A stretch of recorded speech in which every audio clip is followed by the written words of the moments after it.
तेल हो गया. Movies in L7 on Saturday and Sunday night was a major attraction. The most common phrase used during movie time was audio and focus. Cricket and Chitrahar were major attractions that would keep TV room occupied. Young Sachin's batting would bring cheers in the room, whereas his wicket round would bring hours of mourning and drinking. Tiwari पान का चालू खाता almost सबका था और सुंदरलाल पुतनलाल का पता almost सबको रहता था. सुंदरलाल पुतनलाल बोले तो धोबीज who would bring overnight service. M and M were famous personalities of the batch, both of them known for varied reasons. M बोले तो पहला M बोले तो मामू चाय और दूसरा M बोले तो प्रोफेसर M ओबेरॉय.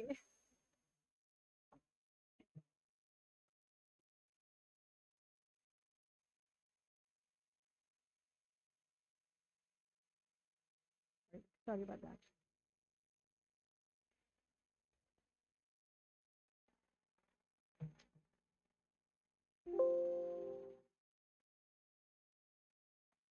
तालाश रहती थी शिशुपाल जी की as he would do odd jobs at student gymkhana और इंतजार रहता था शिवचरण जी का. शिवचरण जी बोले तो mail messenger who would bring admission letters, scholarship letters, appointment letters, including शादी के proposal letters.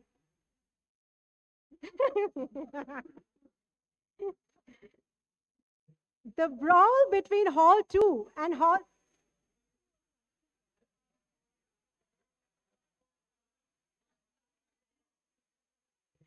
The brawl between Hall 2 and Hall 3 had always been famous for various reasons. Battle of supremacy would range right from competing during the cultural festival, to sports, to stealing of fuses, to mass shouting from rooftop during blackouts, to gali competition.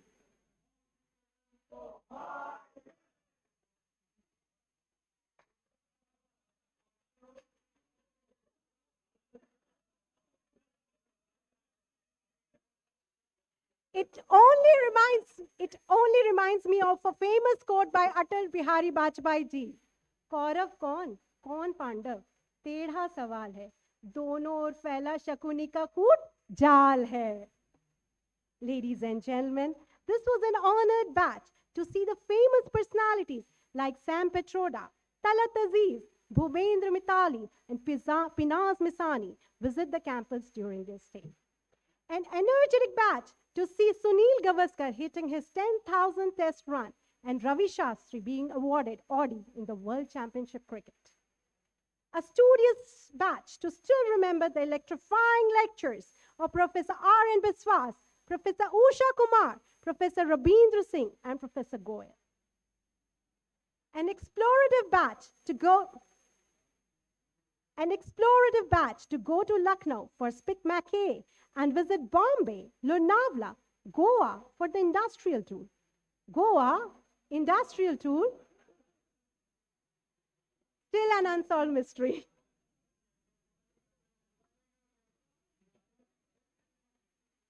A protective batch to protect their sick professors post Indira Gandhi assassination by being their guard. A competitive batch who brought laurel to the institute by winning All India quiz competition.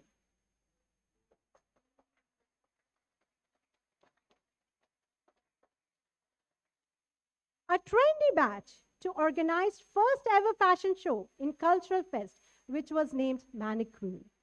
Manic Queen raised levels of adrenaline and attracted a lot of crowd from city, but invited trouble for our young chaps, as administration raised their eyebrows in disapproval. But our dynamic batch never gave up and managed the crisis efficiently by shifting nighttime drama into a daytime delight. A compassionate batch who believed in giving Vidyadan by volunteering for prayas and taught children from underprivileged section of society. Last but not least, a blessed batch. Because 204 40 लड़कों में एक ही लड़का काबिल निकला. As one girl chose her life partner here. I can't personally share all your recollections of IIT Kanpur.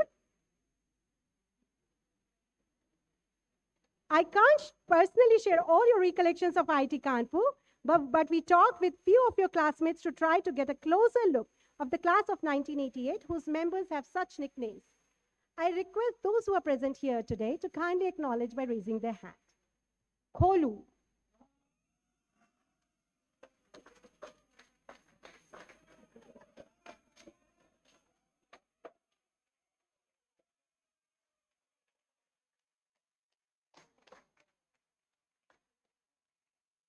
Popo.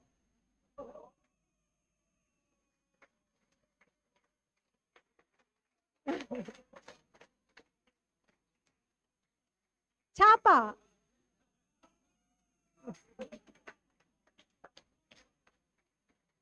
Gunda.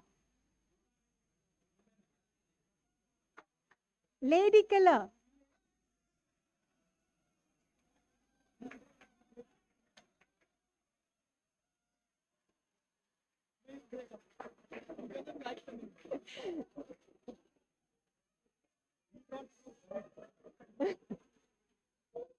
Khatik. Khatik.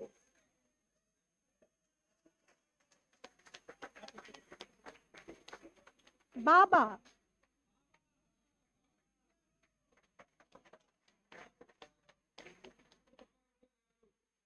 Lakhan.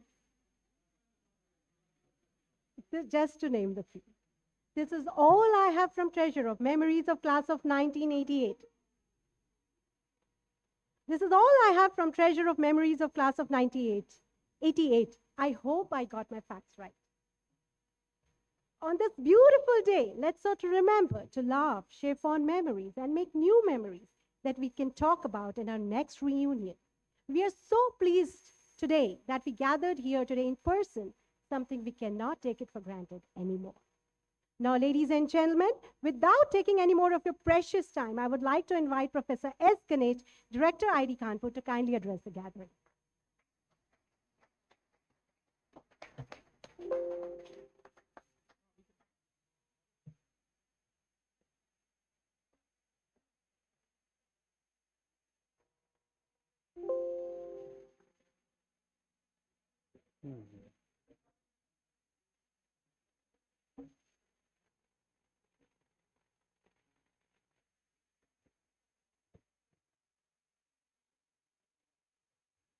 A warm welcome to the alumni and very good morning to all of you.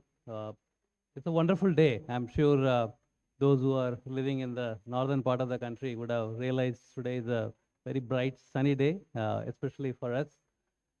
If you compare the last few weeks, I think it's very, very pleasant. And also today we are inaugurating the flower show in the nursery. And maybe tomorrow, if you're around, if you go around the nursery, it will be fantastic. I would really urge all of you to have a walk around the nursery. That's again probably would take back in your memory lane. So I'm Ganesh. I'm currently the officiating director of IIT Kanpur.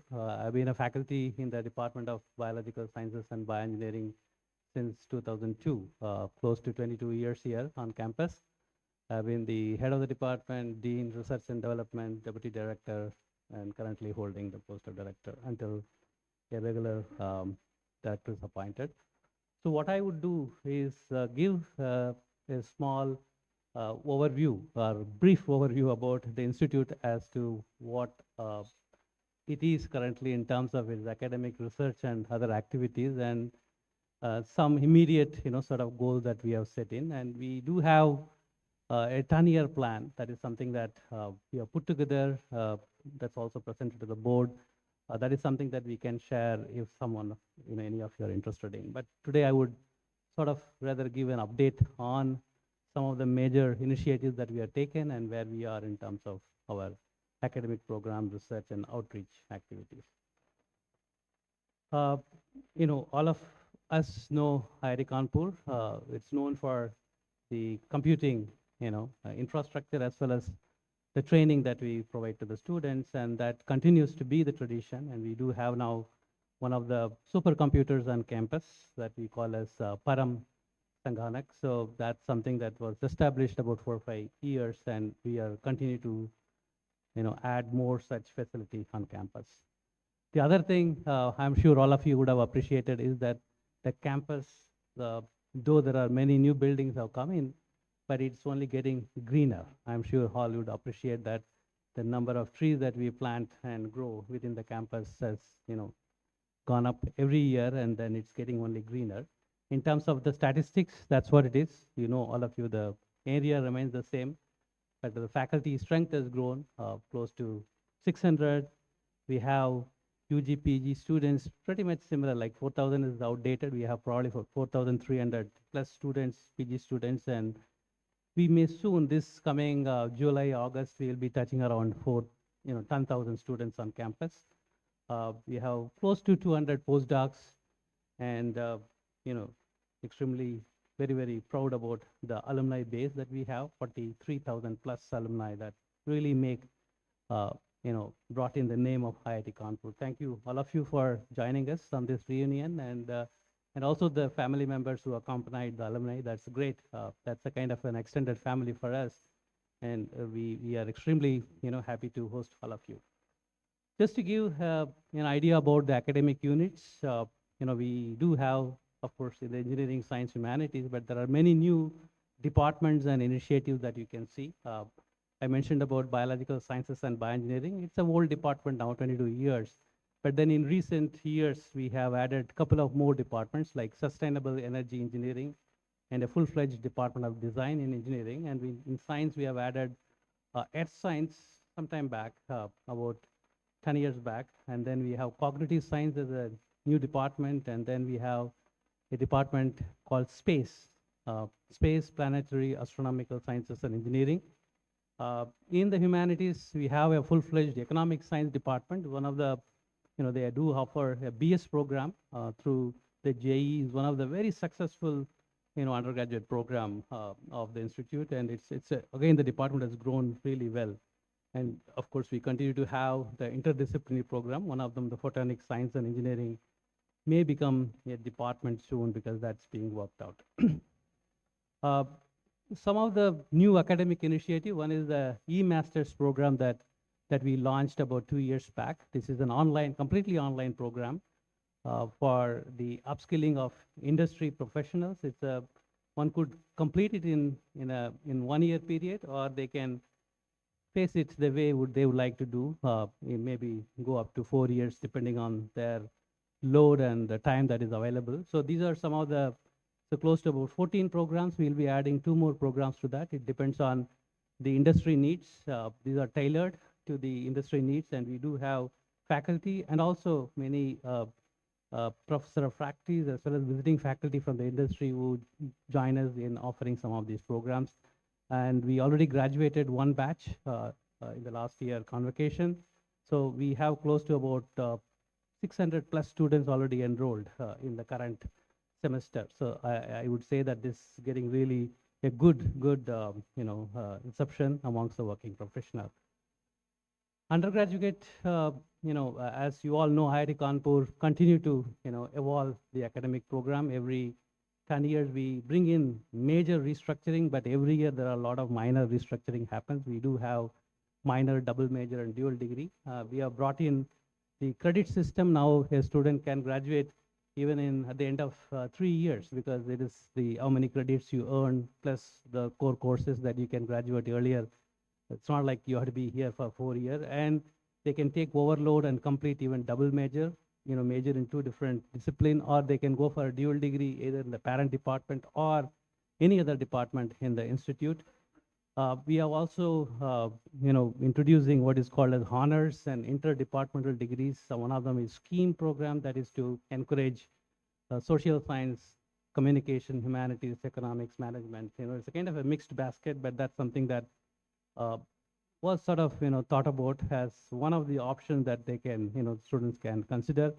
And we have introduced what is called as the exit program. So if someone is not really doing quite well in the BTech degree program, they can exit with what you call as a BSc in applied sciences with certain, 2.5 years credit. That's what equivalent to that.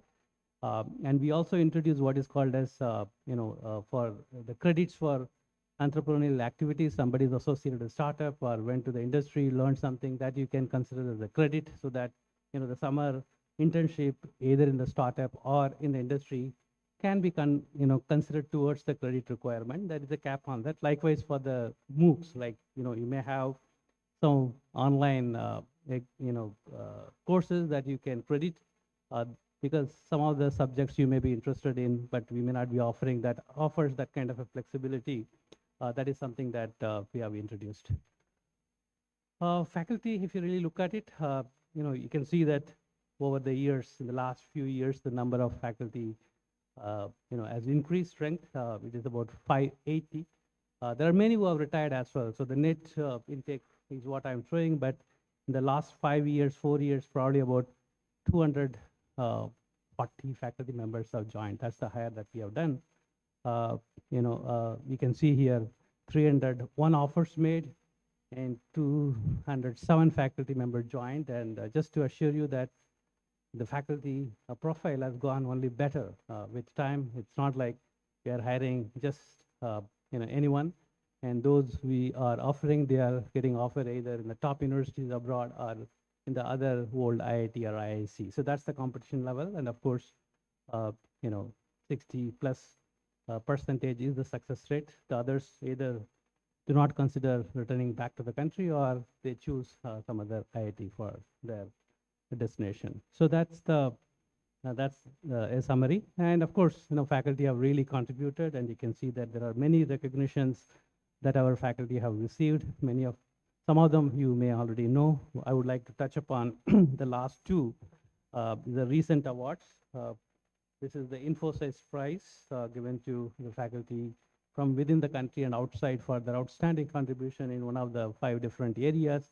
Professor Sachidanand Tripathi and Dr. Arun Shukla, they have been, awarded for engineering science and in life sciences. That's something that really talks about how good the faculty has been in terms of in research and innovation. This is again the World Academy of Science Fellowship, again a recognition, international recognition for people who contribute exceedingly well in the science and engineering research. And Professor Avinash Agarwal from Mechanical Engineering Department has been, selected for the award or the fellowship last year. And there are a large number of awards, just to show some of these, which really talks about how good the faculty have been in terms of the research and development activities. Just I'll give a summary about the research and development ecosystem of the institute. So we do have the academic department, but what we also have is the research centers, the thematic research centers that we have established. These are large facilities, but which has a specific mandate for mission mode projects. For example, we have a center for nanoscience. Obviously, there the research area is nanoscience and its application in variety of fields. And we have National Center for Flexible Electronics, again, one of its kind, where you can do manufacturing as well as, research on, flexible electronics. I'll touch upon some of these centers a little later. And we have Center for Cybersecurity, Center for, river management studies, and so on. And we also have the central research facilities that have high-end equipments for research. It includes, for example, the wind tunnel facility, Advanced Center for Material Science, and Advanced Imaging facility, and so on. Is open for all the students and the researchers in the institute, and also outside people do come and use our facility. These are the 2 new verticals that we have added, and these are financially independent entities, but fully owned by IIT Kanpur. One is a Techno Park, which is a large research park which has a facility to house the R&D labs of the industry. They come and set up their R&D labs here. I'll talk about a little later. And we have what is called as the incubator, or the SIIC, which is again a Section 8 company that is for our startup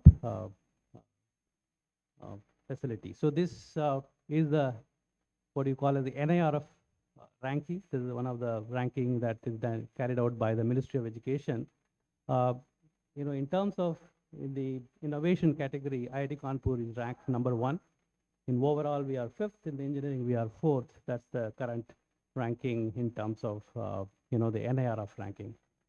So there are some highlights of the scientific, innovation or product development, including, for example, the national blockchain for e-governance. The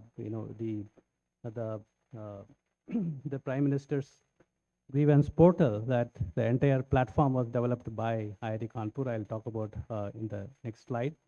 And we have many other such innovation, including, for example, the impact-based sampler, which is again licensed to a company that they're producing. And recently we licensed this touch-sensitive watch for blind and visually impaired. Again, it is licensed to a company they're going to manufacture soon. It will be in the market. And this air quality index that we see in the newspaper or in the TV channel, that was sort of, the standards are given by IIT Kanpur. This is a Gazette notification. And we do have IoT-enabled device, which is, linked to a mobile phone for soil testing. Again, this is licensed to a company. It's considered to be something, a game changer for the farmers, because it is extremely low in terms of cost involved. And these are the other, examples in different areas. But what I would like to sort of give a summary is that we have more than 1,000 patents and IPR filing. More than 400 have been granted. Currently, we sort of file about 100 plus in a year. And what is really satisfying is that our tech transfer rate is about 14%, which is considered to be extremely good, because if you look at the global average, it's about 6 to 7%. So that's something that we are extremely proud of. We would like to really, increase it. Therefore, great majority of the IPRs and patents that we sort of file, that gets the industry, consideration. Therefore, it can be tech transferred. Just to give a snapshot of the incubator, I would say the incubator that we have is one of the best in the country, if not the best. We have close to 170 companies that are on board, incubated. As many have graduated already. If you look at the cumulative turnover, it's about 86 crores. And we have raised a funding of about 380 crores, and more than 4,000 jobs have been created by the startups. And of the 170 plus companies, 75 are women-led enterprises. That's really staggering, And what is interesting here is that the companies that themselves patented close to 50 IPRs, because these are all R&D that they have done in-house. We have facilities wherein they can carry out research, dedicated labs for them, and also they can use any of the labs that is there and facilities in the campus. So that's the portfolio. So we have, 1+ crore revenue made. There are 16 portfolio companies, and some of these are listed here. Air is one company that's extremely successful in having these UAVs for many applications, including during drought or during floods or in defense. So in fact, Uttarakhand government has used it during the flood for delivering the medicine and food and so on. This is incubated by one of our faculty members from aerospace engineering department.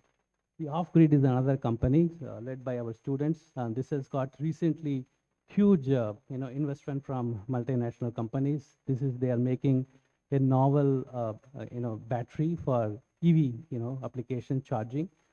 It uses it's not a lithium, it's a very different material that they have. That's the good thing about it. And of course, many of you would have heard about the company called Fool, which uses the temple waste, the flowers from the temple waste, and convert them into multiple products. Some of them like styrofoam, and one R&D is called as Fleather.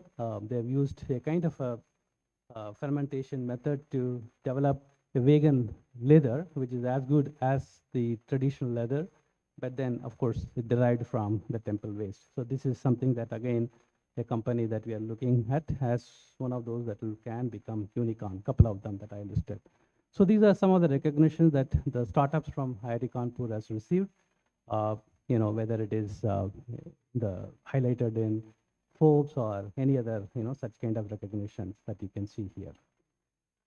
So one highlight of one of the startup company that's called as Snowpark is the development of the invasive ventilator. I'm sure many of you are aware during the COVID, there was a huge demand for the ventilator, and India was, always importing ventilators. That has become a big challenge. So in about 10 months or 8 months from the, the drawing board to product delivery, it happened in-house, and the NOCOC company took up this challenge with help from the faculty, students, and many of the alumni who contributed.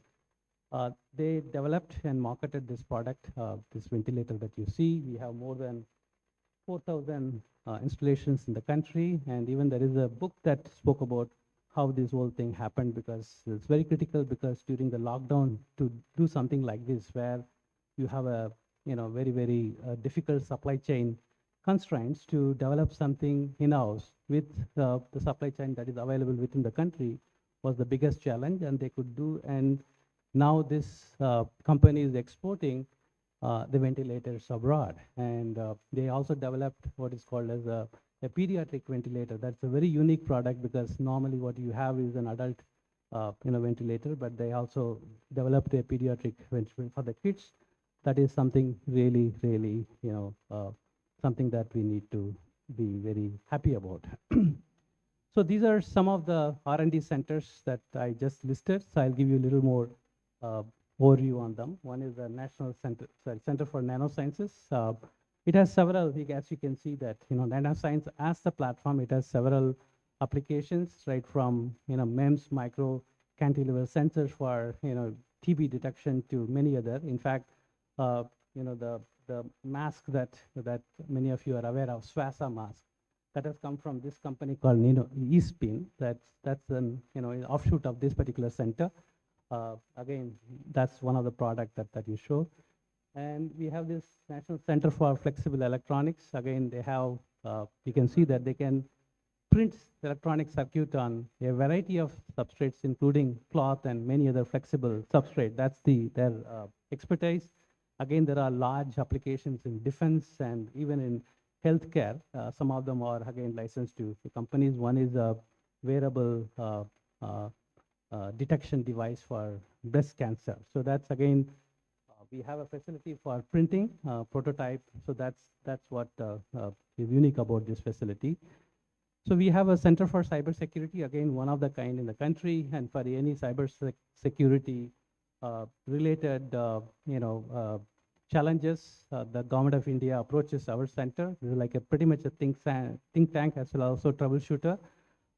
It provides tools of protection of all the critical infrastructure. This for the power grid, whether it is stock exchange, whether it is for shipping yard. This center is really, really, involved in giving advice as well as in protection. When if it is hacked, this is a center that really goes and blocks it and helps the government as well.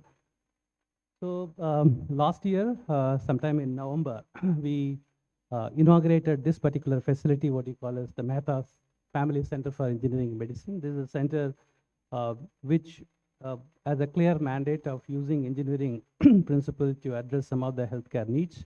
So they have 3 verticals, as you can see, regenerative medicine, molecular medicine, and digital medicine. So there are flagship projects again, and it's mainly from the Department of Biological Sciences and Bioengineering, and other colleagues from chemical, chemistry, and mechanical. They are involved in this. And this center was supported by the Mehta Family Foundation, USA, and the building and the facility was inaugurated last year. So this is another kind of a flagship project for the 5G test bed. As you know that India has rolled out the 5G backbone as well. So some of the facilities, some of the devices can be tested here. This is really have multiple applications, and this has been sort of commended by the Prime Minister in his speech. And in fact, one of the technology that is developed jointly between IIT Kanpur and IIT Madras, this 5G RAN technology, was licensed to Tejas Network, a Tata-owned company. That's going to be the backbone for the telecommunications in the country in years to come. These are some snippets to show that the the Prime Minister also appreciated many of the R&D from IIT Kanpur. So we have established this Center for Developing Intelligence Systems. So this is mainly the center uses AI and ML applications for a variety of needs, and it's a unique hybrid academic center with translation focus. There is no degree program, anything. They are mainly in providing the solutions. There are number of projects that they have taken for the government and non-government agencies there. We also set up a Center for Excellence for Unmanned Aerial Vehicle. It's again funded by two different sources. One, of course, the UP government, and also from the Government of India, Ministry of Electronics and IT. We do have an excellent strength in UAV, and in fact, we are also offering an MTech program in unmanned aerial vehicles, aerial systems, yeah. So this is one such outcome of many of the research projects from IIT Kanpur.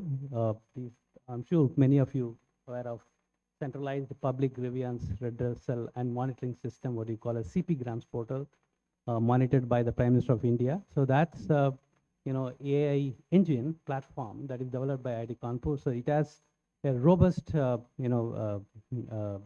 algorithm which can use multiple languages, which can flag off what is the grievance, not by the keyword, by the context of it, and it can sort it automatically in different sections. So the number of hits that you get in the CPgram, and it handles within 12 hours, and then sort it out and make follow up also. This is something that really the government, especially the Home Ministry, has really appreciated. Now they are going to implement in many other departments, and IIT Kanpur received the National Award for E-Governance, Silver Award for this particular platform. And we are extremely happy that such developments are also acknowledged by the government. So we have set up what is called a DRDO, Defense Research Development Organization, Industry Academia Center of Excellence. This is focused on materials related research for specifically defense application, and you can see that it is heavily funded by the Ministry of Defense. It's close to 200 crore plus, and we have a number of verticals. You can see that printing on flexible electronic, advanced nanomaterials, and so on. This would soon be functional. Professor Kantesh Balani is here. He is one of those coordinators who take care of this initiative. I mentioned about the Techno Park, which is a research park facility. We have a huge building that would be inaugurated maybe in a month or so. That is mainly to house the R&D labs of the industry. This is one such example. So the Laurus Lab is one of the leading pharma company. So what they are investing is close to 100 crores here in setting up a manufacturing facility. This is mainly for gene delivery application, because we have one of our colleagues from the Department of Biological Science Bioengineering developed a viral-based gene delivery application. In fact, today we had a brainstorming meeting with 5 different centers in the country for retinal diseases. So it's much easier for us to deliver the gene there. So therefore, people who are born with a gene defect, now we can correct the gene defect by delivering the correct copy of the gene. It could be many of the muscle-related problems. It could be retinal-related problems that could be done. So that's what the facility is. And the main motive is to bring down the cost, because currently if you go for a gene therapy, which is extremely prohibitive for anyone from India, so this technology is going to revolutionize by bringing down the cost at the same time as effective, if not more, than what you have from any other companies from the US or the Europe mainly. The other such initiative in the healthcare is the tripartite agreement with the Karkinos Healthcare. This is a private company which is funded both by Reliance and Tata Group, Tata Trust rather. So we have an agreement with them and the UP government, mainly through the cancer center, Kanshi Ram Cancer Center in Lucknow. This is to really use the Karkinos is setting up a huge diagnostic lab in Lucknow. The diagnosis, of course, throw up a lot of data in terms of your DNA, RNA, and protein, and so on. So our group from IIT Kanpur would be utilizing the data, analyzing them to come up with the signatures that could predispose someone for a cancer or any other ailment. that is specific to the Uttar Pradesh, because this is going to be a nodal diagnostic facility for the entire state of Uttar Pradesh. So you're going to have a huge amount of data that you would be analyzing in partnership with the UP government. Um, the other initiative that we have done is we have signed an MOU with the Indian Institute of Skills. I'm sure some of you may be aware that Government of India has set up 3 such institutes in the country. One in Ahmedabad, other one is in Mumbai, the third one is in Kanpur. The Mumbai and Ahmedabad, the schools are run by Tatas and Ambanis, and this is the only one institute that is given to a government entity like IIT Kanpur to run it. So we are going to run this institute for 5 years. In that process, we also would be setting up many lab facilities. Unlike the other 2 skilling centers, this institute is really going to look at very niche area, very advanced deep tech training, what we have shown in robotics and automation, advanced manufacturing, agriculture 4.0, advanced defense technology and healthcare. These are the 5 verticals that we have identified. It's going to have diploma certificate program, mainly for the working professionals or those who have done with their graduation. So we have several companies already lined up for sponsoring their trainees. HAL is one of them. They are going to fund heavily here because HAL also has a base in Kanpur. So that's we already signed. Maybe in a couple of months, we'll be launching this program from Kanpur. So the other major initiative that we have started is the Kotak School of Sustainability, and this is again funded by Kotak Group. It's about 120 crores they have pledged for this school, and as you can see here, the School of Sustainability covers the engineering, science, environment and ecology, society and economy. It has a larger mandate than a typical academic program. That's why you call it as a school. And the outreach activity as well. This again was launched on 14th of November. The Minister of Education, launched this, and we already have a department associated with that. There is a center associated with that. We'll be adding more departments and programs and other activities as part of the center.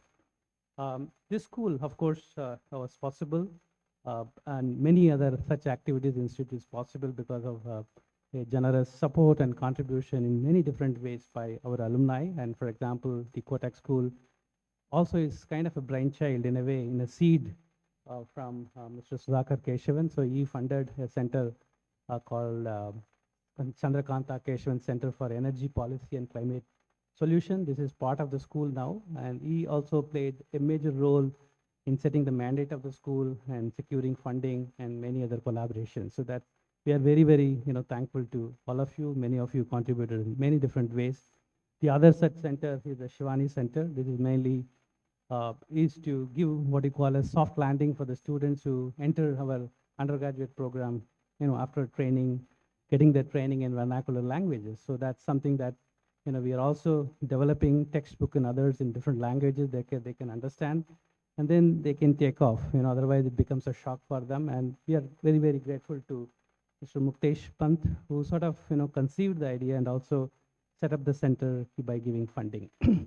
So there are other initiatives. For example, Dr. Ranjit Singh Roji Shiksha Kendra, again funded by Dr. Ranjit Singh this center really looks at the rural areas, empowering women or training the students or the teachers. Therefore, the education is one of the mandates in formal as well as informal.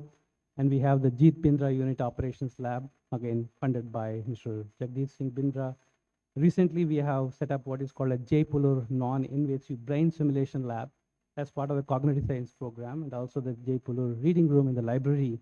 Again, this was generously supported by the family of late Mr. Jaipur. That is a brief, and then I'll talk about international relations in academics and research. So we have what you call as a joint degree programs, so wherein the degree is jointly offered by IIT Kanpur and one of the partner universities. It is mainly right now in PhD. We are going to open it soon for MTech, MS, and MBA. So that's something that we have already approved in the Senate.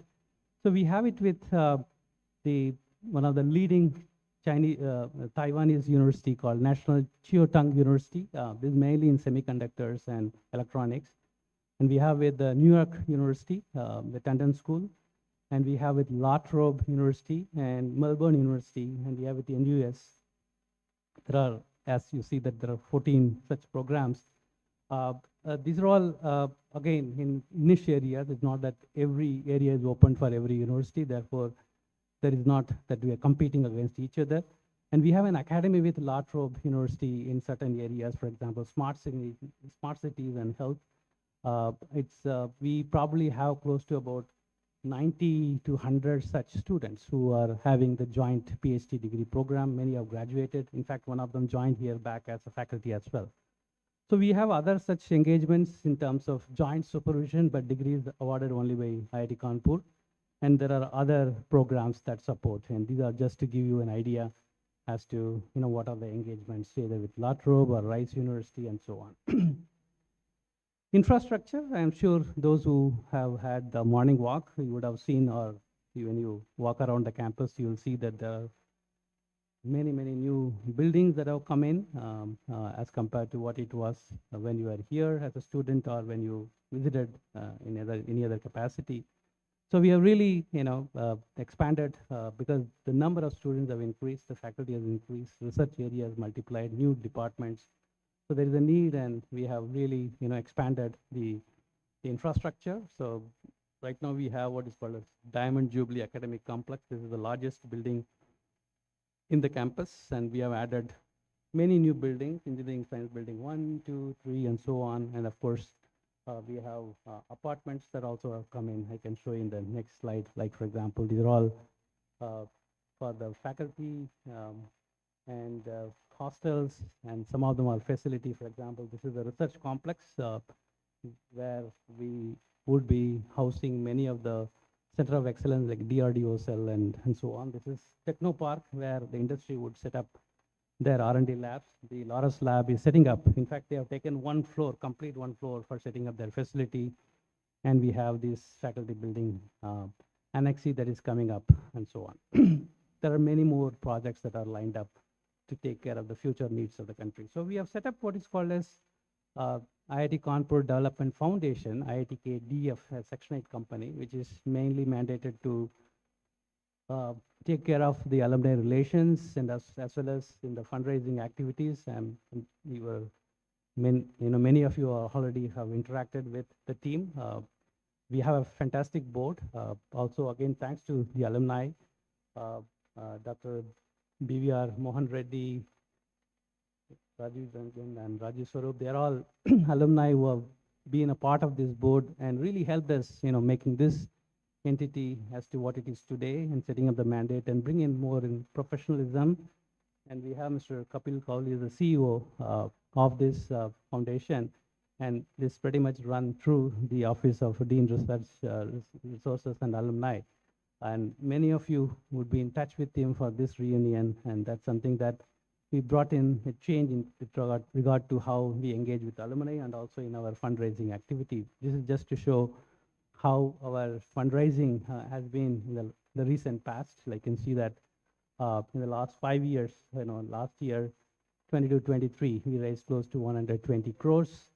These are money realized in the current financial year. So this is, I could also say that in the last financial year, the fund that we have raised is amongst the best among all the IITs in terms of the fundraising. So we are very thankful to all the alumni who have helped in many different ways. Some of the major donors, contributors are listed here. We would like to thank everyone for their contribution, not only in terms of funding, but even seeding the thought and setting the mandate and nurturing the goals and so on.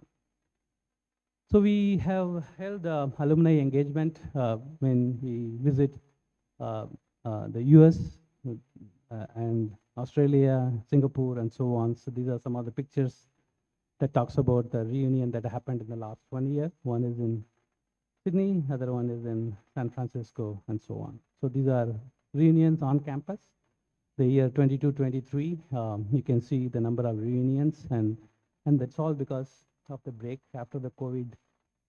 We could kickstart this activity, and we're extremely happy to have all our alumni back on campus to interact with them and to provide an update on the institute and seek their advice, input, and their suggestions or contribution, whichever way they think that they could do. And so are you here. This year, we have lined up, you know, a number of reunion. You can see that 50th reunion was the last one. And I will just conclude my brief summary by giving a brief about the major initiative that we have taken, which is the Gangwal School of Medical Science and Technology. Again, a major initiative mainly driven by the alumni contribution. This school is conceived to be a very different kind of a medical school, because normally in India, the medical schools are standalone medical institutions or college, which is primarily to train the doctors for healthcare. But as you have seen in my presentation, IIT Kanpur has become an undergraduate institute transformed into a research innovation university. And as a result, in every department, divisions, there are a lot of emphasis on R&D and product development, translation research. And what we also found is that during COVID, that the standalone medical colleges can really offer a good healthcare, but really cannot flourish in innovation system, because for the innovation, you need to have multidisciplinary, understanding and contribution. And that is exactly the reason why we would like to have a medical school on campus, because that offers a kind of faculty who are in the medical school as well as in science and engineering who can come together and work, and then we have a different ecosystem. So what we have done is that we have come up with a project wherein we have allotted 30 acres of the land for med school. This project is about 700 crore. This part of it is a hospital, which is 500-bed hospital, and you can see that clinical discipline, there are about 8 of them that we are considering in the first phase. This super specialty hospital is named after one of our alumni, Yadupati Singhania, from Kanpur, and the JK Cement Group has pledged a lot of funding for this particular initiative. And then we have 8 or 9 centers of excellence in futuristic R&D. You can see that there are centers called telemedicine, robotics, AI in healthcare, cardiovascular, and pulmonary research. These are each one of the centers, and these are all identified by looking at the need as well as the expertise that we have on campus. We have close to about 80 faculty members from across the institute are associated with the medical school. Just to give you an idea is that each center has a flagship project or mission mode project to develop a tool or a device, and then which would have a great societal impact. Just to give you an idea, this is the greenfield land that is allotted for the Gangwal School of Medical Science. This is the Shivli Gate here, backside of the campus. Some of you may find time to visit this place. We already have the construction has begun for this. We are extremely grateful again to, as I said, the alumni. We have Mr. Rakesh Gangwal, co-founder of the Indigo Airlines. He's the principal donor for this med school. That's why this med school is named after him as Gangwal School. And we have founders, 4 of them really contributed, not just in funding, but really helping us with the vision and mandate and in many different ways. And of course, we have league founders and so on. So that's really in very, very interesting model, which we would like to replicate for many other such future schools that we may come up with.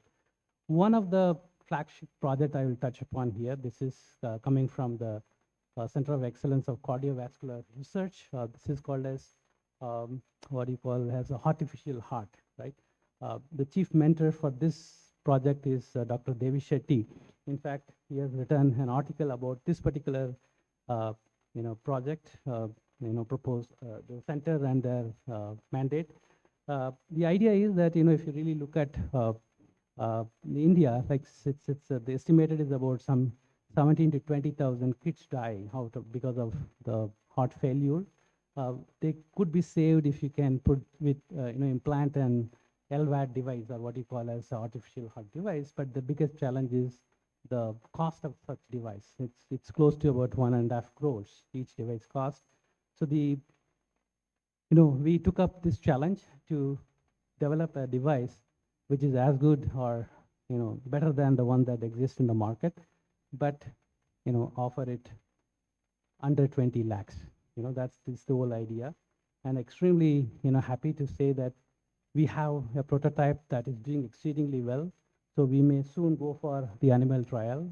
If everything goes well, in about 1 year, we'll be entering into the clinical trial. So with the mandate that we should give a product which is as good, but cost is less than 20 lakhs. So that we pretty much on the track. So there are various ways, you all could contribute. There are some opportunities in small, big way, beyond, even funding. There are other opportunities as well, which we'll talk about. This med school also has residence for the PG doctors, because we'll be offering post MD program, the DM and MCH, and the doctors could stay here. This is funded by Rural Electric Corporation, CSR funding. It's 90 studio apartment for the doctors coming up. And then we have done the Bhumi Pujan, and this is the construction activities done by the L&T. Tata TCE is our PMC for this project. As you can see that we already have bidding coming up. In terms of academic research, we are in touch with University of Melbourne. The idea is, if you really look at an Indian scenario, the medical education is a strictly regimental process. For example, IITs, we can come up with a kind of a curriculum without really getting into any of the regulatory approvals. And that's one of the reasons why IITs have been successful, because we can really look at and tailor it the need of the society, or the demand. But medical education is structured such that even it's given as to what course when you have to offer and what's the credit and so on. Even if we have to start a medical program here, which would be very different, I'm sure that it would have a lot of challenge and resistance from the current the regulatory body in the medical education. So what we are thinking is to have physicians who are trained in engineering and science. For example, you enter into IIT, have a BTech, the same kind of courses, and spend 2-3 more years to get an MD. So therefore, you would have engineering, science, humanities, and medicine. Then you're going to be a very different breed of clinicians who can take up challenging problems that would have an engineering application.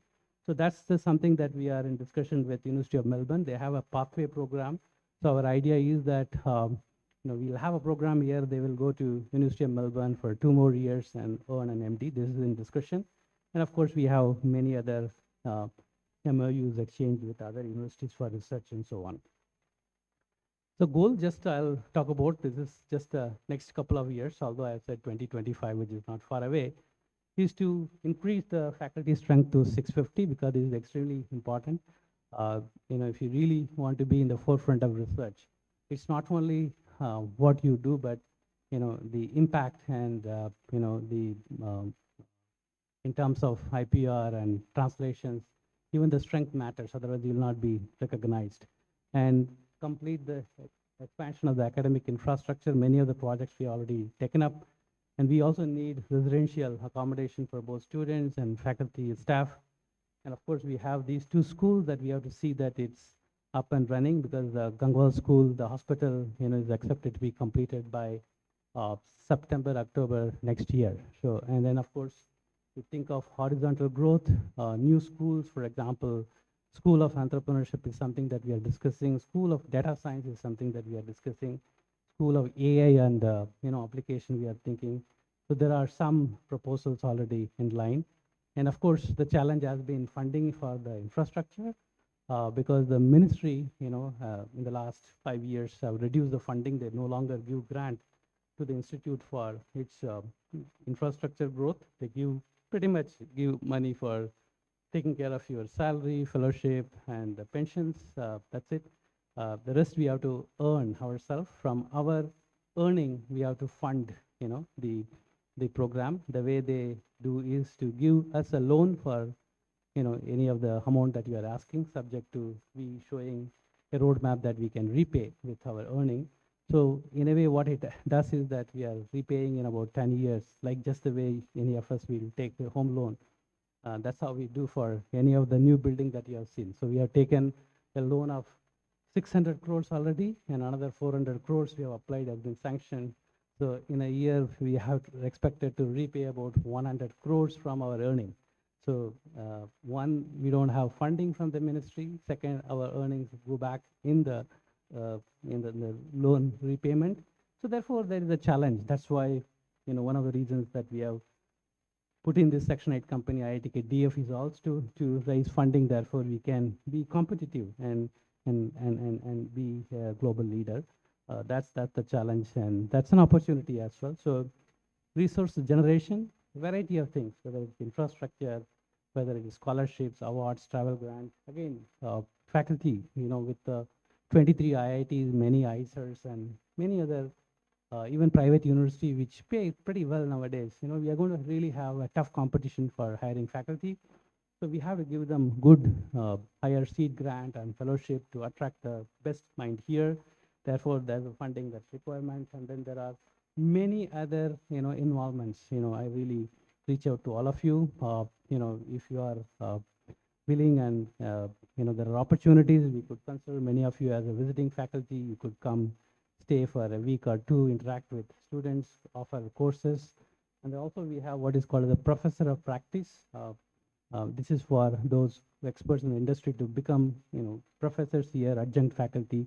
There are many ways, including, for example, participating in the ranking surveys in terms of employer reputation, academic reputation. I'm sure all of you are aware of how good the institute has been.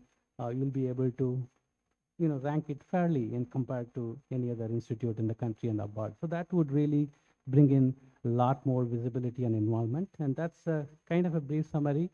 I'll be very, very happy to take any inputs or feedback from you. Thank you again for your time.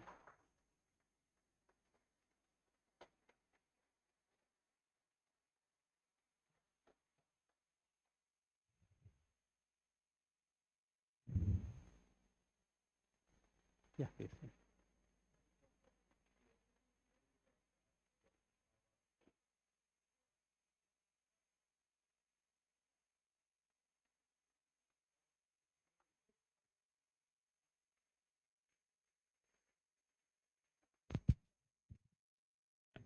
Thank you.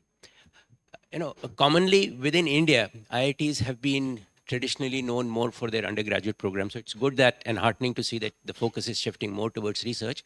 But this leads me to two questions. One is, when we look at the intake in the UG system, we still see that it is an excruciating grind for students to get into the IIT system, which is being increasingly questioned as to whether it is good for student health or for initiative, or are we really getting the best kind of UG students who are truly interested in their fields? That's one. And the second is, how are we making our PhD programs more attractive so that the IITs become known more for their PhD programs, and many of the students who would still prefer to go, say, to the US or Canada or some other place for the PhD would opt to stay in India? Yeah, thank you. I will take the second question first. There is a notion that let me finish, I'll come back to you. Right, yeah. That this undergraduate student, after graduation, they go abroad. It is less than 10% nowadays, if you really look at it. Less than 10% go abroad. Our own undergraduates enter into your master's program and PhD program. About 250 to 300 students every batch get into our own programs, okay? If you really look at the other IITs, that second, third generation IITs, where are the faculty coming from? The older IITs provide the faculty for them. So therefore, the PhD program has picked up in the last, say, I would say 15 years. That's the major channel for the faculty in most of the engineering institutes in the country. In that way, we are really happy that we have done exceedingly well. And to address your question, how good they are, they're exceedingly good. So we have more than one way of really screening them because we can do a GATE or JRF based entry, and then we can have a group discussion, interview, very subjective, kind of a selection we can do. That offers that flexibility that we don't have in undergraduate program. I'll come to that why. The in-between is the master's programs. You have a PhD program that people come, and we have what is called as, to address your question, that can we really attract good students to come into the PhD program in IIT. So we have what is called as Prime Minister's Research Fellowship, right? It's about 75 to 80,000 rupees per month. So every IIT gets about 100, 150 students, like 50, 60 fellowships. So it's very competitive. Other than the fellowship that we offer, which is about 35,000 or so, this is a very competitive fellowship. Therefore, and this is open to, for example, all the students who graduate from IITs. They can get into that. So these are avenues that we can offer to them, and we do get good students. The masters is a mixed bag because the masters are not those who are interested in research. They're interested in job. So they have done BTech somewhere and would like to upskill themselves. Therefore, they are relevant to the job industry. That's in between. But if you look at undergraduates, in terms of where do they go after the graduation, I'll come to how do they enter, what is the challenge there.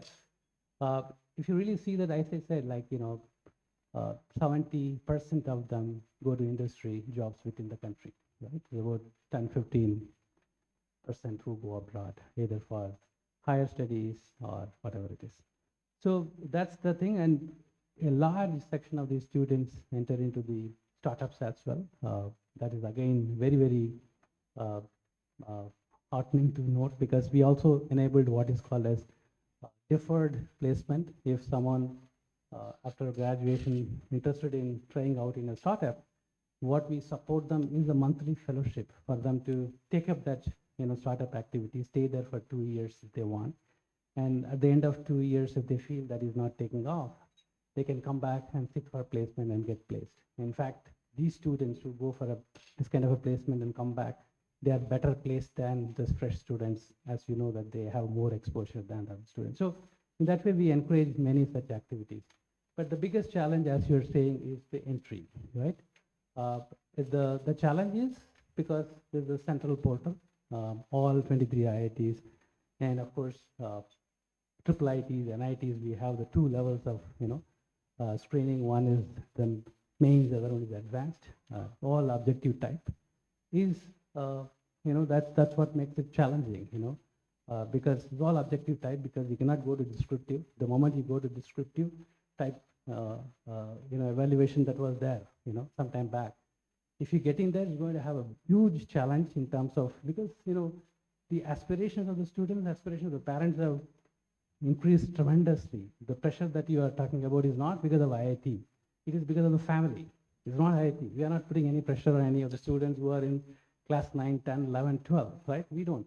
It's the family that is putting pressure on them. Right? It has to happen at that level. And as a result, they get into this coaching and everything. And unfortunately, we have to get into this multiple choice, objective type thing, because then you know that this is the answer. Therefore, you get a score which cannot be challenged by the court. The moment you get into descriptive, which may be better in terms of identifying a better candidate, but that would become exceedingly difficult, because there are, say, 10 different faculty correcting papers. There will be a difference in terms of what you mark. Even 0.25 marks would make a huge difference in the area that will be questioned. So it's practically very, very difficult for us to do. So that's where it is. Yeah, this would continue until we come up with, or the government choose to do away with this common entrance test. Leave it to the individual IITs to go on their own and so on. So if that happens, yes, but this is something which is politically very, very sensitive. So the government would never give up the undergraduate admission process. Thank you, Professor. But we do hope that a solution is found at some stage. Yeah, absolutely.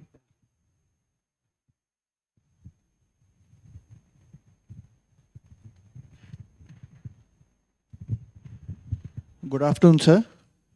Sir, I have an observation in terms of the basic character of the buildings that is being changed, sir.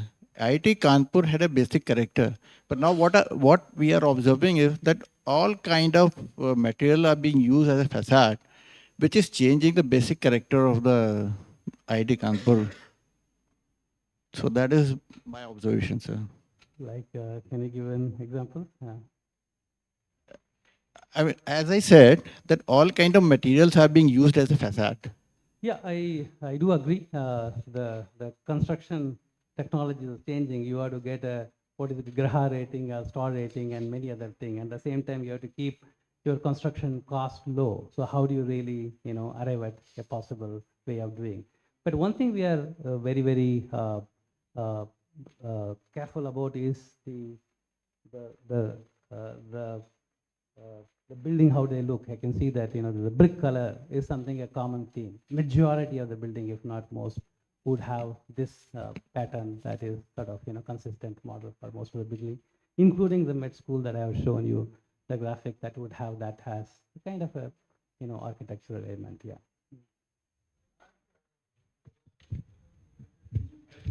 Yeah. Yes. Sure. Hello. So I agree with the fact that uh, yeah. I agree with the fact that it's not the same architecture which was done by Kanvinde originally, and it's really bad architecture right now. What's happening? I'm telling you, that's my opinion. It's a personal opinion because architecture is basically subjective. It's Right. not an objective thing. Secondly, what I would say is what I heard was like you have taken 600 crores loan, you are taking 400 more for construction and making buildings, and you are talking about cheap construction.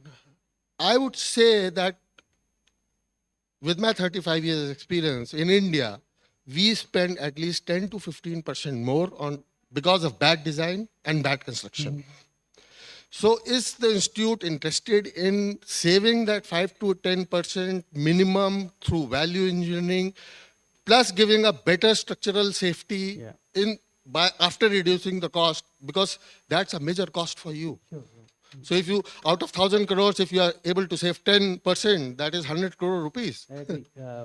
Just to give you the Kanvinde model of architecture is not a model that we can sustain now. Because if you have to air condition the faculty building, it would be a disaster because every wall is exposed, right?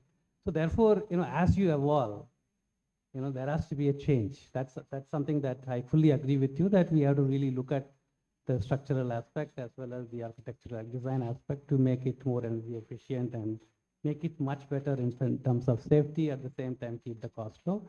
And that's what we have moved into. So if I really talk about this large project that I'm talking about, whether it is the Gangwal school projects or for the Kotak Mahindra school that is coming up building, we're all hiring people who are like TCE or, relevant companies that really help us in this kind of a construction. So it's really, that's where we are moving towards. But there could be small projects, that would have some kind of a help that could, and if you could help us, we'll be extremely happy. Yeah. Thank you. Thank you.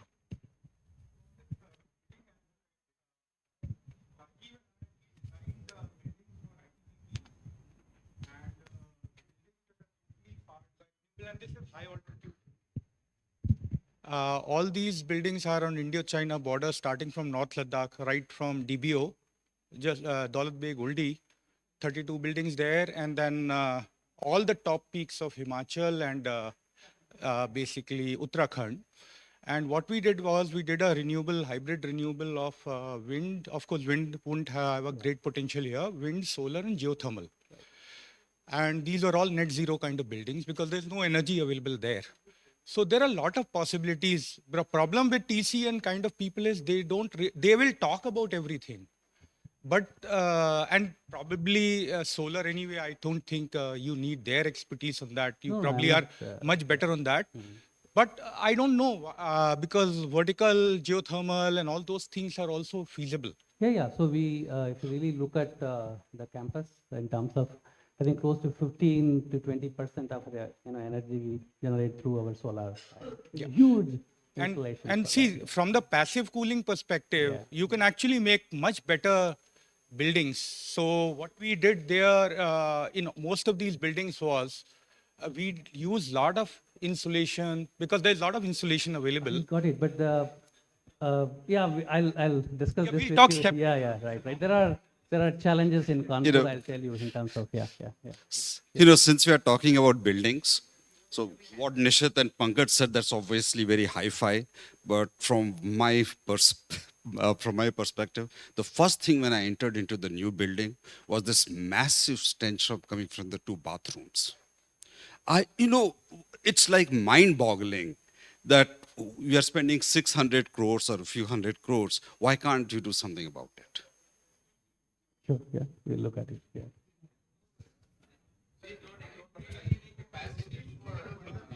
Sorry? For the students, you mean?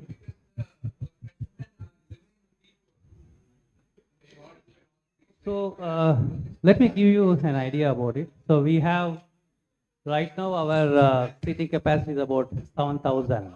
That's what the hostel. We are constructing 3 more hostels, which would add another 2,500 rooms. Okay, but then you please understand the number of seats, number of programs that we do. For example, government will announce today that you have to have 30% reservation for the girl students, and then say we'll give you a grant in 2 years. So the hostel is going to come 2 years from now, right?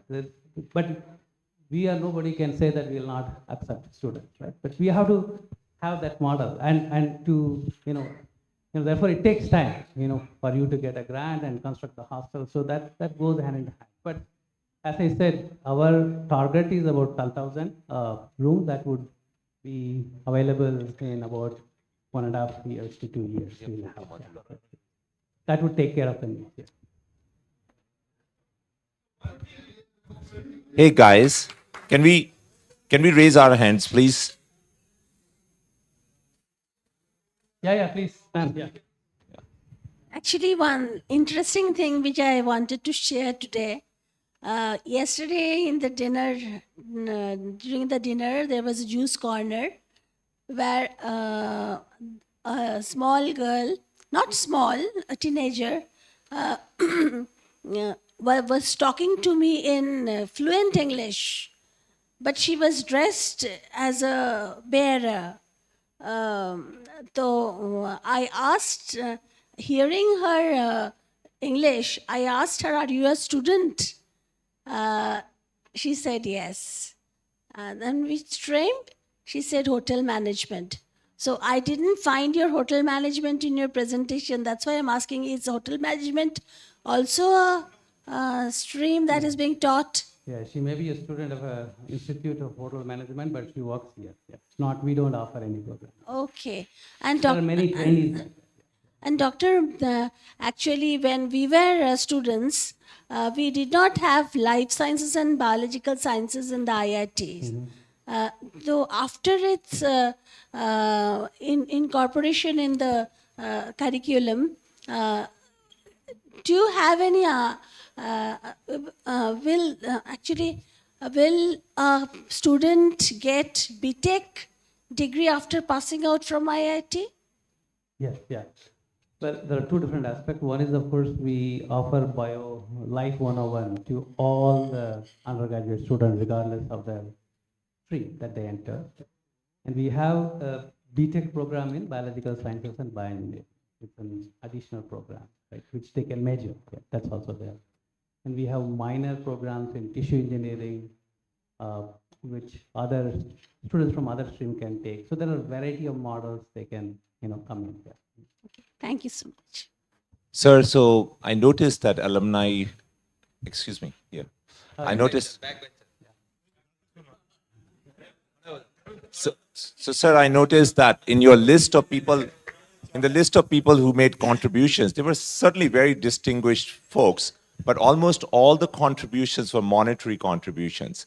So could you talk about what are some of the ways, not just in Dhan, but Tan Man, that we as alumni can contribute to the institute? Sure. I have one example here, Mr. Gautam Khanna. He's, for his contribution to the institute in terms of how the med school would come up, what should be the hospital, and so on. We were honored to honor him with the distinguished Service Award for the service. And I would sort of, the number of hours that he spent for us is enormous. The number of visits that he took to visit us and look at every design, every aspect of the med school.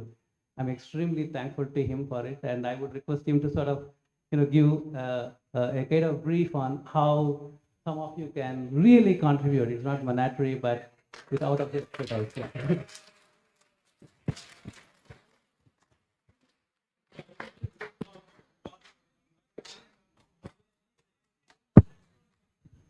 The biggest thing you can do to a alum is to make them speak in front of the batchmates. So मतलब this is disaster. ऐसे ही मारना है तो मार दो. No, but just 2 minutes. Anji? There is negative marking, so if you do that. But I have to say this, I've been involved with the institute when this idea was conceived. I'm going to take 2 minutes. I'm going to say before we start.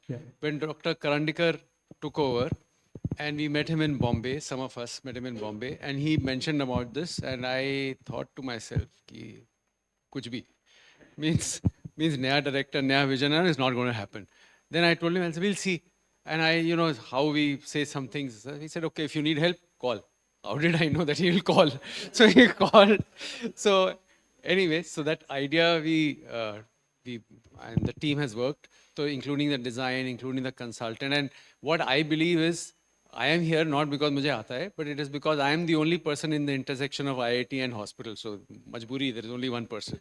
So I've looked at the designs and various aspects, and I think it's going to come up beautifully. And the team has been working. Thank you, Dr. Ganesh. इससे ज़्यादा बोलूँगा तो चप्पल पड़ेगी. So Thank you very much.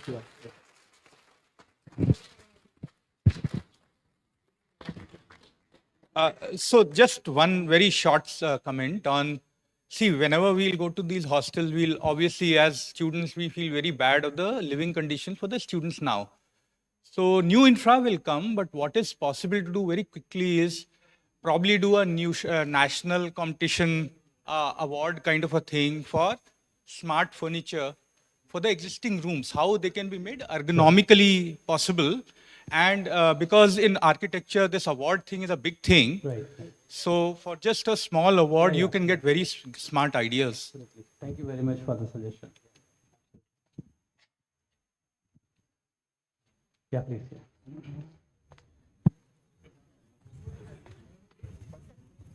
Yeah. So I know you talked about IPRs, that there's so many being filed and so many being translated. Could you also comment on how many international patents are being filed and converted to technology transfer? Many. One I can, it's not in 100, probably it's about 80 plus 90 international patents that we have. Some of them have been transferred to Pfizer, for example, one of the cancer drug that was, is transferred to Pfizer, a big pharma company.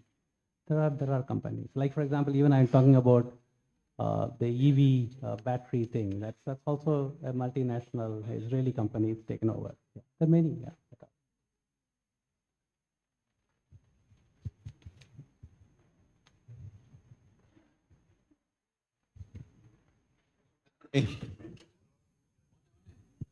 When I had the privilege of being here, then this was an undergrad college, predominantly an undergrad college. That was the character of the school.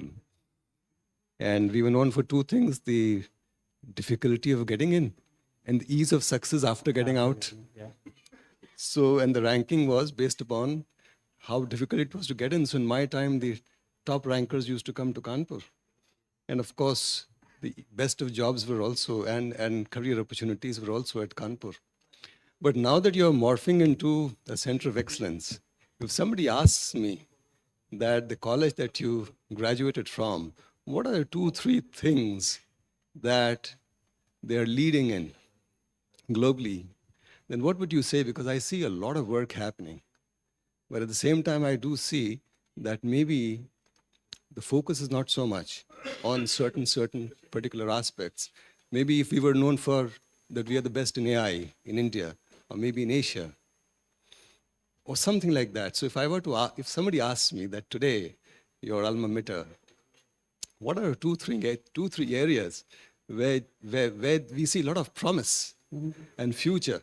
both from the faculty, both from the research, both from the IP that is, being generated and the alumni? What should I say? Sure, yeah. See, how do you identify as to what is the strength of a given institute, right? This is, you can do it by looking at the recognition that people get for their work or the funding that they receive. When I say funding, because nobody gives money for free. You give funding because you expect that something would come up and you're going to bet the winning horse, right? That's what it is. So that's where you have to look at it. So if you really look at it, in terms of, for example, funding that we got for many of the large COEs that I talk about, defense, UAV, or cybersecurity, this is the institute.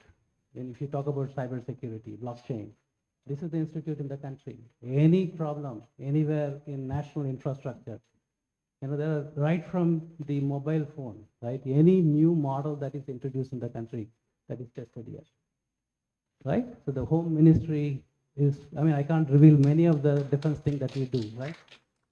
And in UAV, for example, unmanned aerial vehicle, this is the best institute in the country, right? Because not only that we have a fantastic flight lab and everything, the control systems, and then your cybersecurity again comes in because it's all communication, right? And communication is, so you have a fantastic, that's why the government also funded, and even the UP government has funded in that, because there's going to be a huge explosion of growth in UAV technology in the country. Again, this funding has come here. Even med school, why would any of the alumni would fund crores here? Just because you're an alum, you're not going to just give money. Again, you're going to see, because it's your earning, right? And that's a strength. When you talk about MedTech, this is the best. If you talk about which is the department in the country that is number one in bioengineering, this is the department. This is the institute, right?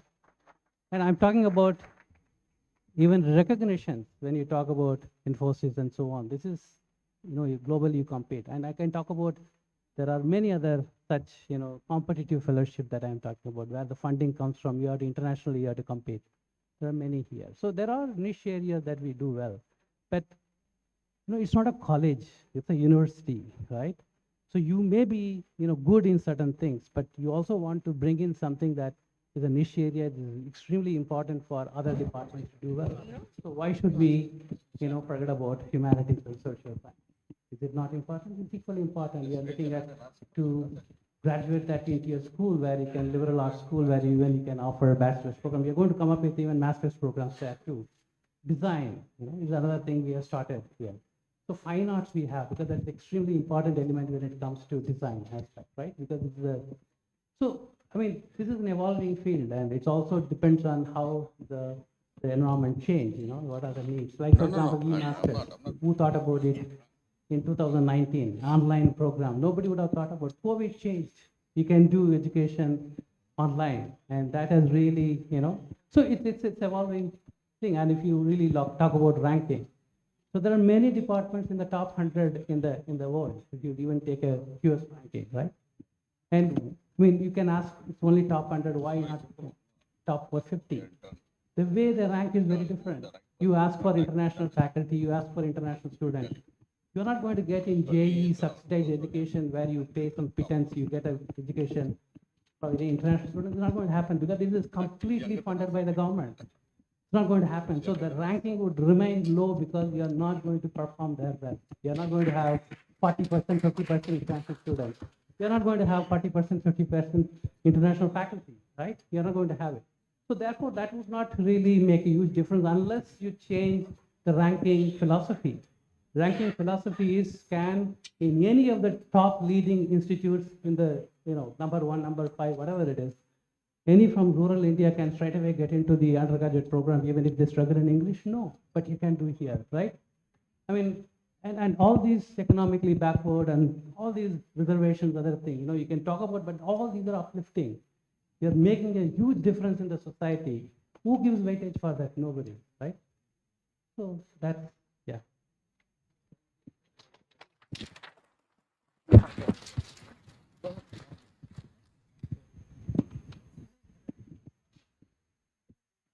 Hi.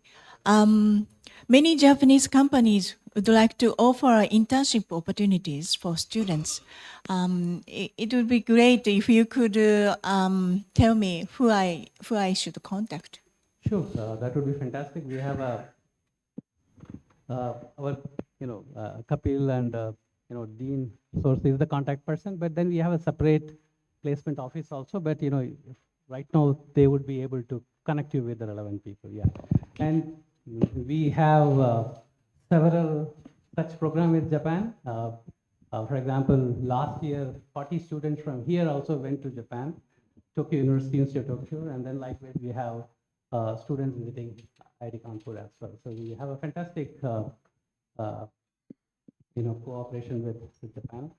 Yeah, thank you. Okay. Thank you.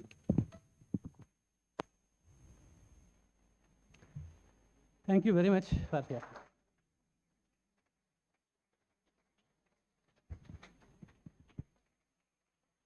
Thank you, sir. I would now request Professor Kantesh Palani, Dean Resources and Alumni, to kindly address the gathering.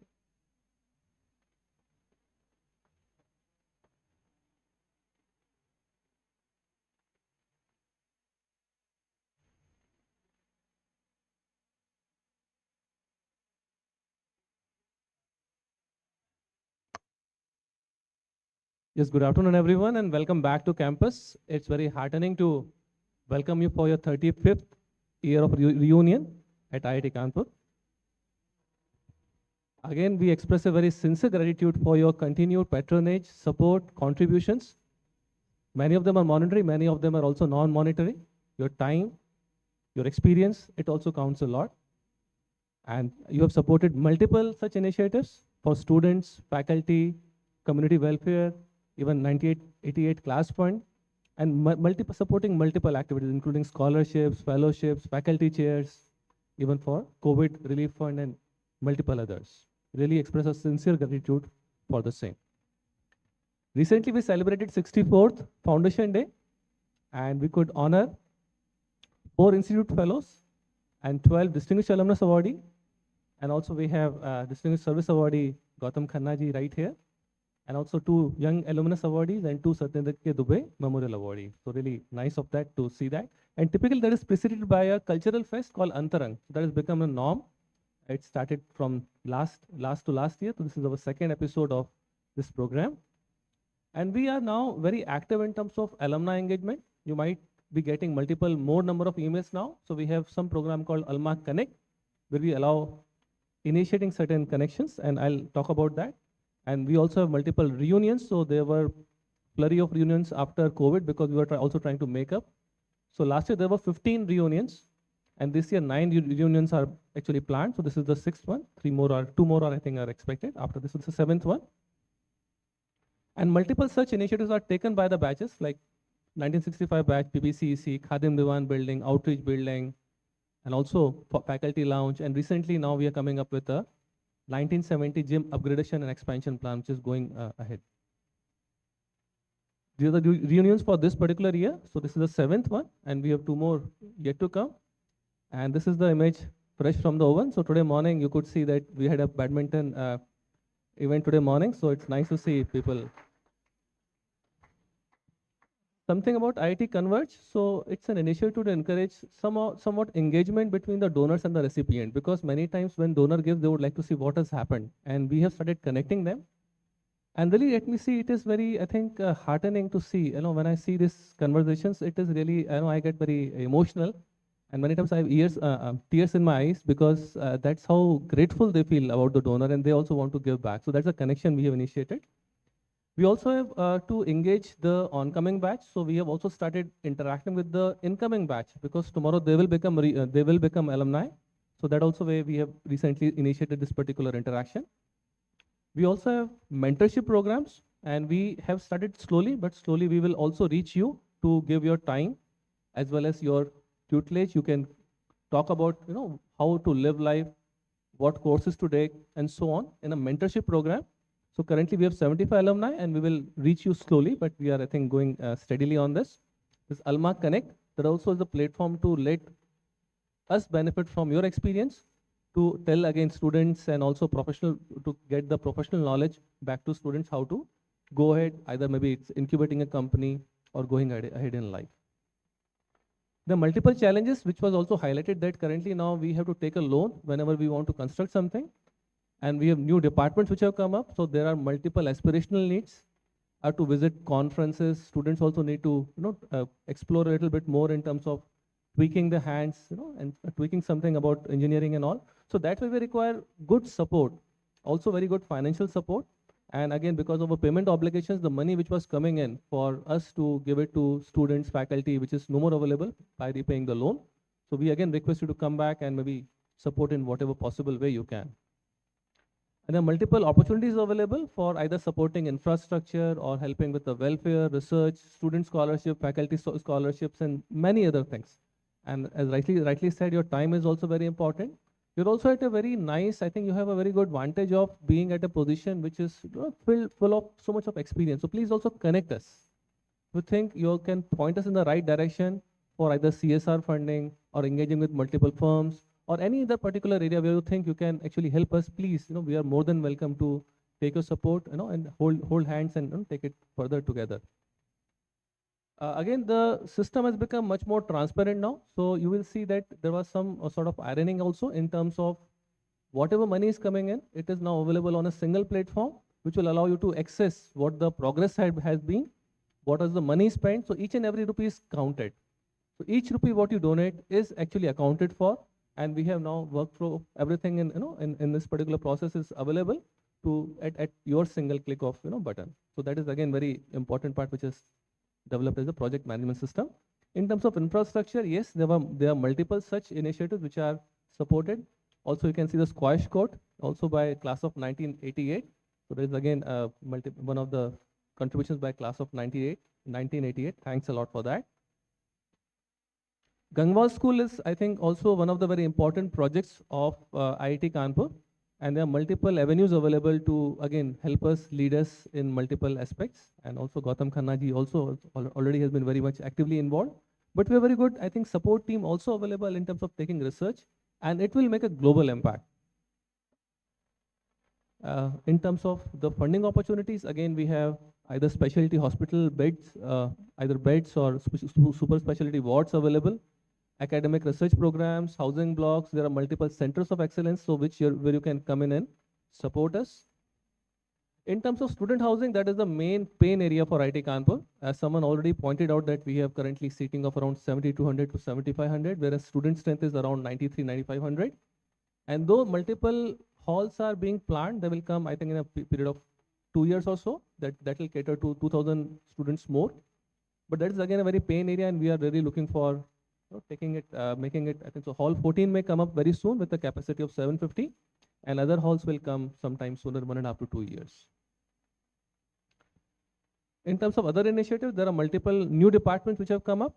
And again, that's where we, again, the needs of the department also are aspirational. So again, we seek your time, your involvement, and also your linkages which are available to support these particular departments to go ahead with cutting edge, technology and research, and also building students. About student initiatives, there are multiple such opportunities available in terms of scholarships, financial aids, merit awards, travel grants, student development programs, recreational programs. Recently, we have started something called as a Sahyog financial aid program, because many students, once they get this offer, they find it very difficult to even pay the caution money or even to travel.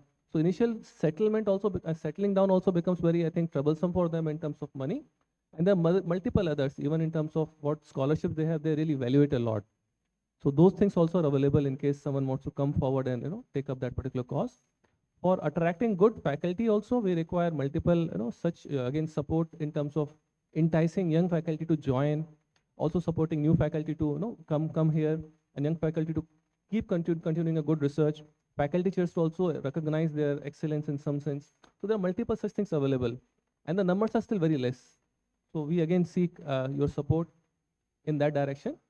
And again, I mentioned earlier that if you have any connects, either in industry or any firm where you can help us with connecting a right problem or right faculty member for either corporate social responsibility or even taking some research project, it will be really appreciated.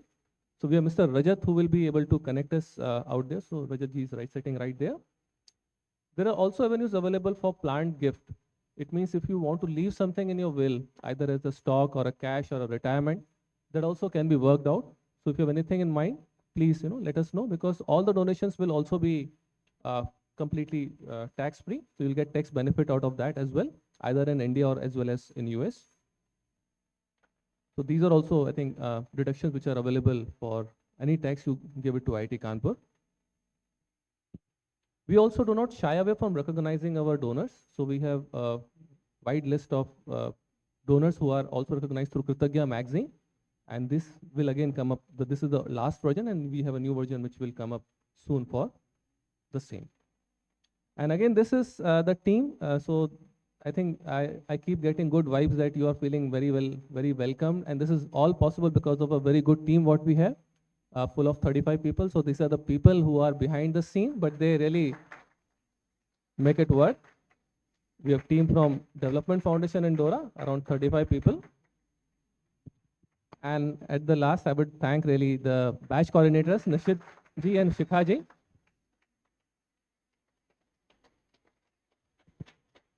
Typically, I leave with a few lines for the batch. So I have written a few lines for the batch. And I was really pleased to see such, such amicable, and such hospitable and camaraderie among all of you. Yes. दोस्ती कहाँ लफ्ज़ों की मोहताज होती है, दोस्ती कहाँ लफ्ज़ों की मोहताज होती है, जब भी मिल जाए कशिश बेकरार होती है, चाहे न मिले बरसों, चाहे न मिले बरसों, सालों भी चुप रहे, मिलते ही बस आंखों से ये गहराई इजहार होती है, ये गहराई इजहार होती है. Thank you.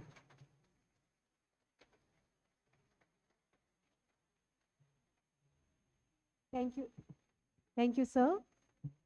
Now, ladies and gentlemen, we'll move on to the next segment of the ceremony, which includes the felicitation of our distinguished alumni.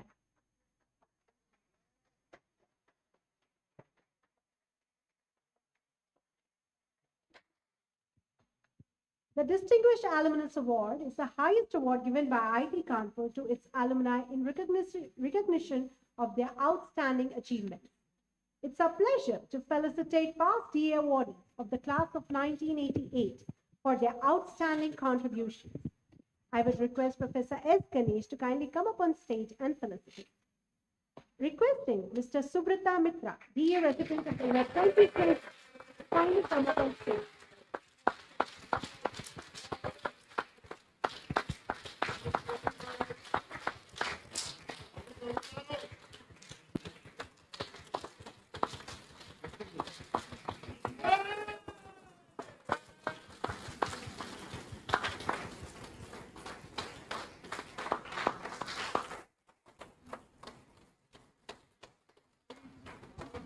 Humbly requesting Ms. Vartika Shukla, DA recipient of the year 2021, to kindly come up on stage.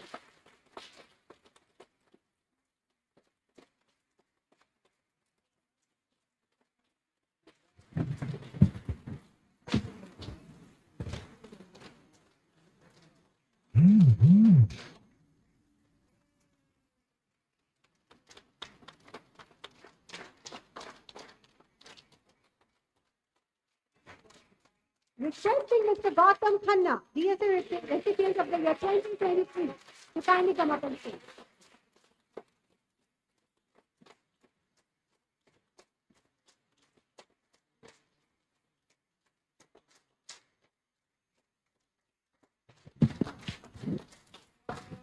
I would like to congratulate all the recipients of the award and taking this opportunity to express my gratitude on behalf of the Institute for their continued support and patronage. Requesting Mr. Gautam Khanna to kindly stay back on stage to award batch awardees. I will request Mr. Gautam Khanna to speak. We have two surprise awards and one award which, who was saying yesterday, we have to still choose in the 50th reunion is the Nikamma of the batch. That is not here. Nikamma of the batch will be in the 50th reunion. So this award is. वो बोला ना, तुमने बोला ना कि people who will survive.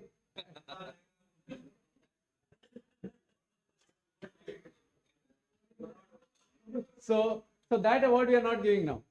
So we are giving this award and requesting Dr. Ganesh to give us on behalf of the batch to a person who is a friend of everyone, helpful to everyone, excellent organizer, knowledgeable, and of course he has an opinion on lots of things.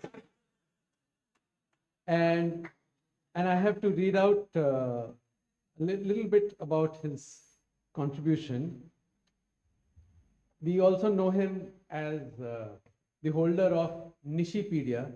So thank you, very big thank you to Nishit Mohan for your untiring effort.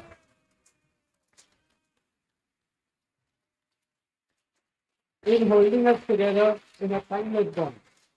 For the next 50th year reunion, you are the guy.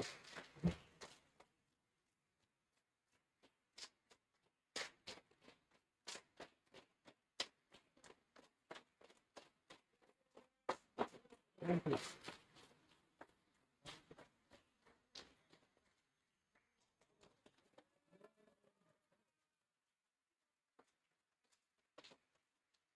And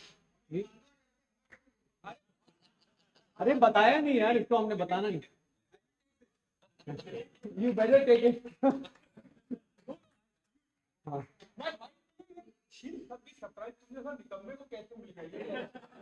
उससे बात करना है, explain to her. So guys, one more award. Mr. Bhargav, one more award. एक minute. हाँ. So one more award to a person who's quite pleasant but very firm in getting things done. We have seen the commitment in the last few months.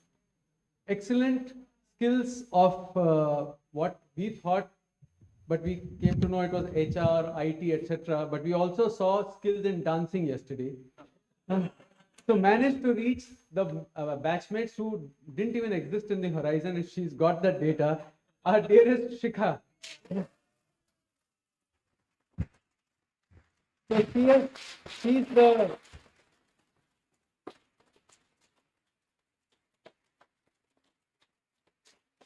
curator of the album and turned our memories into familiar material value. Thank you, Shikha.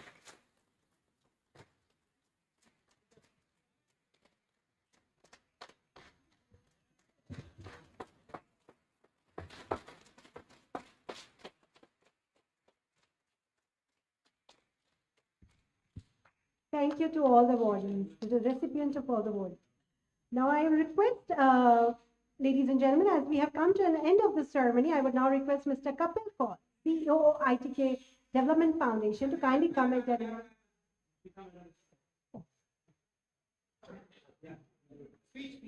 I also have a 1 minute.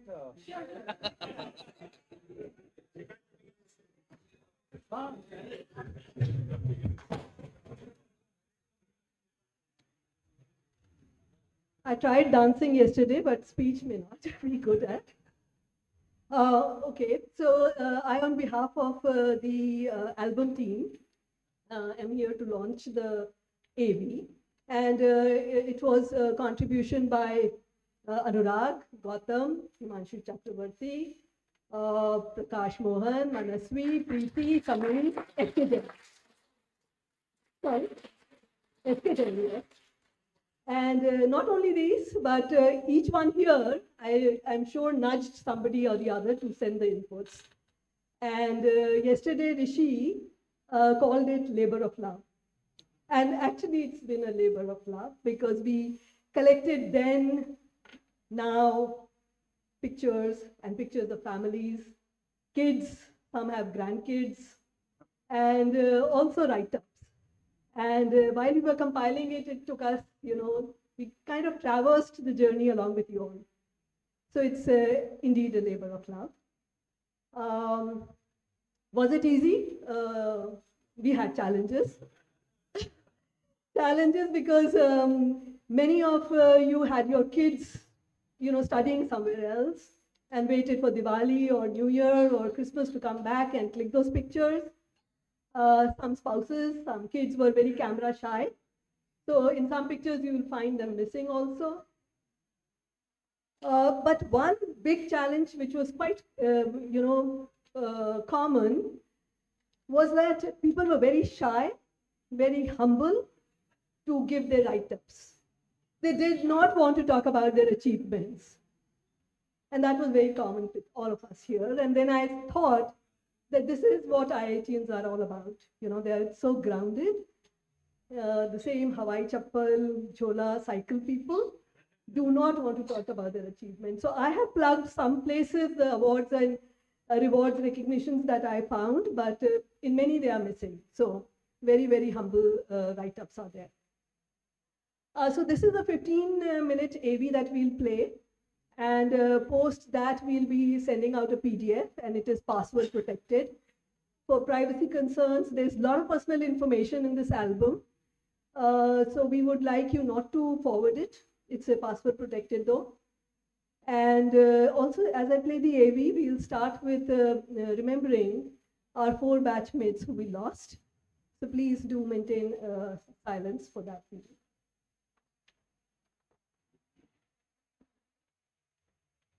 Thank you.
Humor,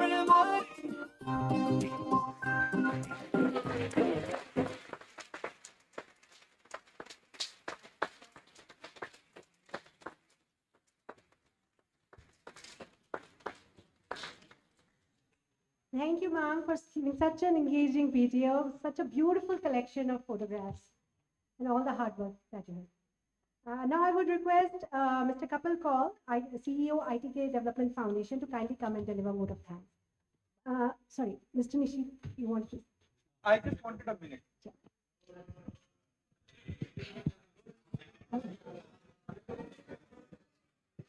No, this is not about anything. This is just about follow-up action that anyway is on my task list and you people will follow up later on it. And I thought everybody is here, so let me just finish it in 1 minute. Professor Balani, as you saw that we have a Jayesh as one of our, and we have a, I don't know if you're aware, but we have Jayesh Memorial Scholarship. So we would also like to start for the 3 other batchmates, the same format, merit cum means scholarships. 2 of these batchmates are from mechanical engineering, Rajiv and PK Roy, and Ramesh Raman is from chemical engineering. So if we can, I mean, as quickly, because the funds are available in the batch fund, so there's nothing to be done. So, I mean, if these guys go back that we've been able to do it, and I think it'll mean something for their families. So that is it.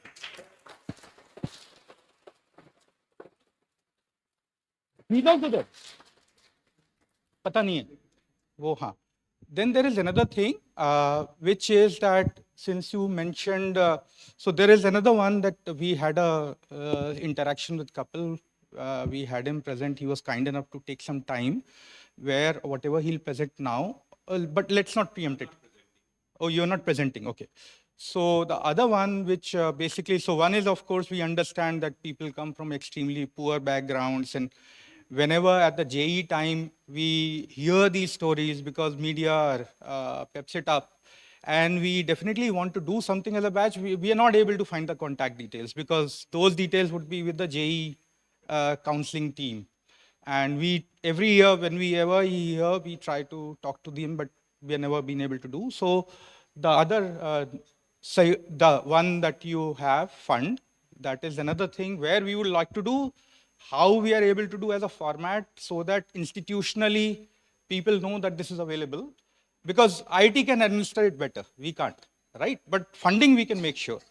And the third thing is that Prakash is actually, you mentioned mentorship.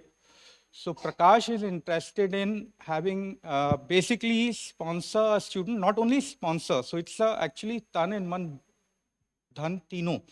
मतलब he will, जैसे ही बच्चा यहाँ आए, he is willing to fund the entire thing, entire education, living. Is that right, Prakash? हाँ तो आ जाओ, ये तुम ही बता दो ना तुम्हारा क्या आइडिया है. I mean, we rather have you. I may miscommunicate. No, actually, this is a follow-up of the call which we had, in which you suggested that the people who are really below the poverty line. So my suggestion or my proposal is that one child I would like to adopt throughout the journey. So starting from the first year until the child graduates, and whatever support is required, I'll be very happy to do so. Mentor in my capacity, yes, yeah, means whatever I can do that. Yeah, so this is my proposal, and if other batchmates also come forward, then it will be very nice. Okay, thank you. The idea of doing this is that if we can set up a good, ideas, this is just an idea. But since you are the educators, the way you would like to structure it, because it should be a replicable model. Because one of the things that we find is that we don't have the best talent or students coming to ITK. So what we are thinking is, if this funding, if ITK has a lot of funding from a student, a lot of students may just come because of that. And they may be as bright as anybody else. So rather than IT Bombay, IT Delhi, if ITK can build in terms of a large corpus of scholarships, that could work.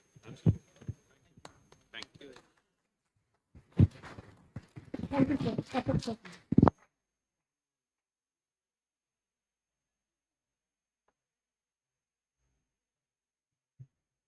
Good afternoon, everyone.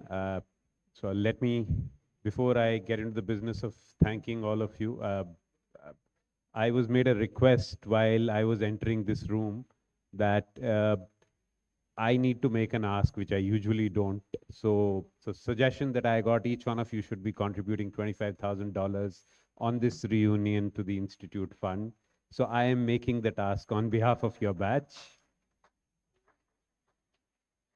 And you've been here for long, and I would not want to keep it that way because it's almost lunchtime. So I'd begin by thanking Professor Ganesh, our director, for giving a very detailed presentation on how the Institute has made progress in the last few years. Professor Balani for how we've been engaging with alumni and how you could contribute to various initiatives, for Institute initiatives. Most importantly, thanking all of you and your families for coming back in large numbers and being so engaged.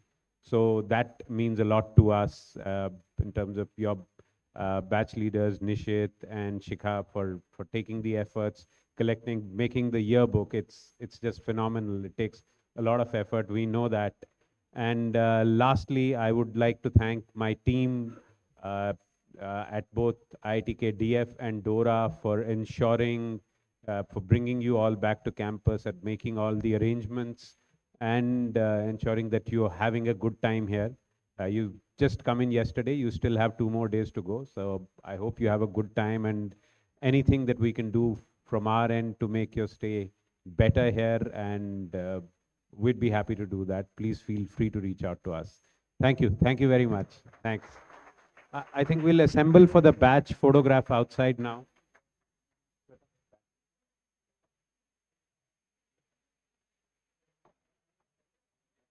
Thank you, everyone. I request everyone to please proceed for batch photograph outside.